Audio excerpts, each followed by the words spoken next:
Hey everybody out there, this is Seto, and today for you guys we're going to be talking about Pot of Desires. And looking back now with hindsight, we're going to talk about Pot of Desires, how it's still a pretty good card and how it's not a good card in some ways. So we're going to talk about the yin and yang of Pot of Desires, if you want to put it that way.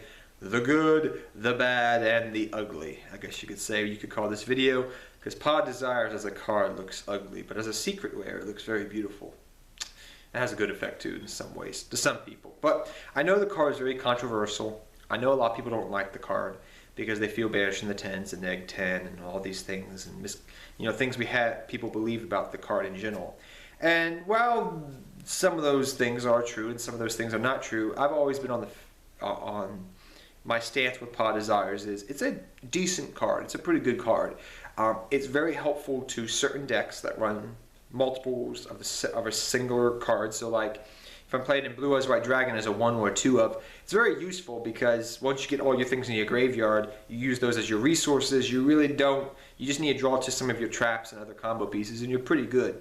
Or like in decks like Paleozoic Frogs, Pot of Desires works very well in that deck because it's a whole bunch of traps.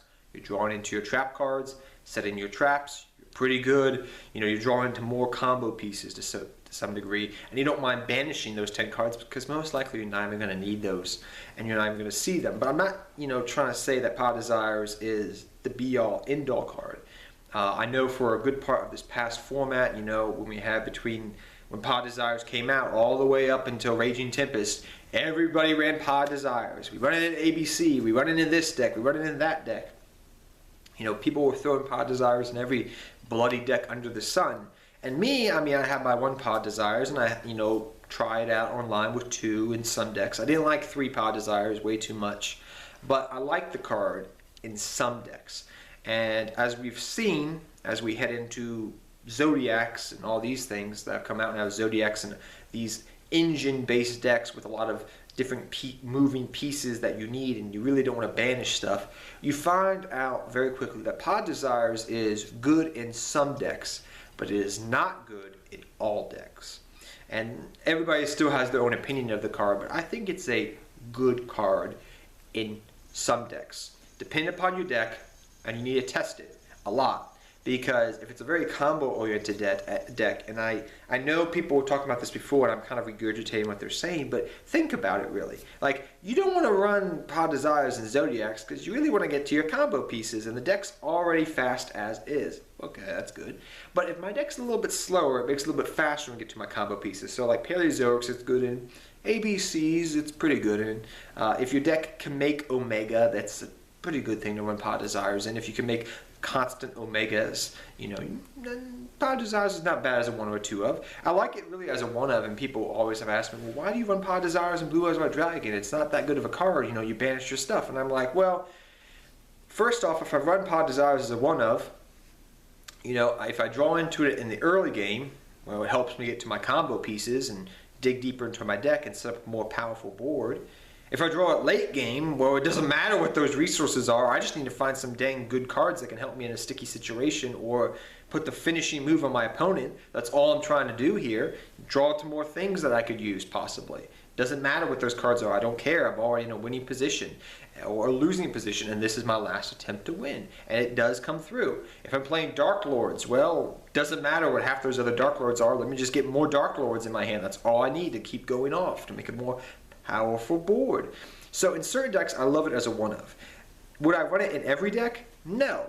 Like if I can run, and Dark Lords are an exception because even still with 3 Allure of Darkness and trade-ins, they still need that extra little oomph to keep going faster, and that comes from personal experience here. But for most decks out there, I like just having a decent good draw engine in them. Either trade-ins, Allure of Darknesses, some good searchers like E-Call or Rhodas, so some example, and maybe a good Stratos-esque card if it's available in that archetype. So like a little balance of draw and search power in my decks. And Pot of Desires gives me that little bit of draw power if it's a more of a generic deck. Now would I run it in all my decks? No. Especially combo-oriented decks, like I said, no Pot of Desires, no bueno. But I have found through testing and seeing the Yu-Gi-Oh community evolve with Pot of Desires over the last 6 6, 7 months now, that people have come to find out that it's a good card, but you don't throw it in everything. And I think that's my final conclusion on Pod Desires. Good card. Do we throw it in everything? No. Does it work in some decks very well? Yes, depending upon if you're running 3 ofs. It's not a combo-oriented deck. It goes to making a very powerful board. Will Pod Desires be good as we head into Link summoning format? I think so. In certain decks, it would probably be good. And I wouldn't go pick up your Pod Desires right now, but I would say, when it gets a reprint, if you can get them for very cheap, whatever the price is when they get a reprint, I don't know. But whenever they do get a reprint, should you pick maybe 2 Pod Desires up if they're like $10, $15 maybe, $20? I don't know what they're going to be when they come out. Yes, I would say pick them up because they will be good in a future format. Once they get the reprint, probably in whatever Megaton or whatever that Konami decides to do in the future, in late summer, early fall, I would definitely go pick some up because they will be good in a future format. They will be good in future decks, but it just depends how combo oriented those decks are, as we've seen. And the OCG has shown that too. If you look at the OCG format, they like Pod Desires, but they don't want it in everything anymore. They want it in certain decks that are good. And pretty much I don't see any OCG deck lists really running Pod Desires, but the ones I do see, I can say, that is not a combo-oriented deck. That deck just focuses on making these one powerful boards very quickly, drawing into more cards, etc., etc. But tell me what you think, guys, about Pod Desires. I know this is an old topic that people have talked about for months on end. I talked about this back, I think, in like July and June and August and September. But I just wanted to bring it up after playing the card in real life and online, and just watching and hearing what others have said from their experiences.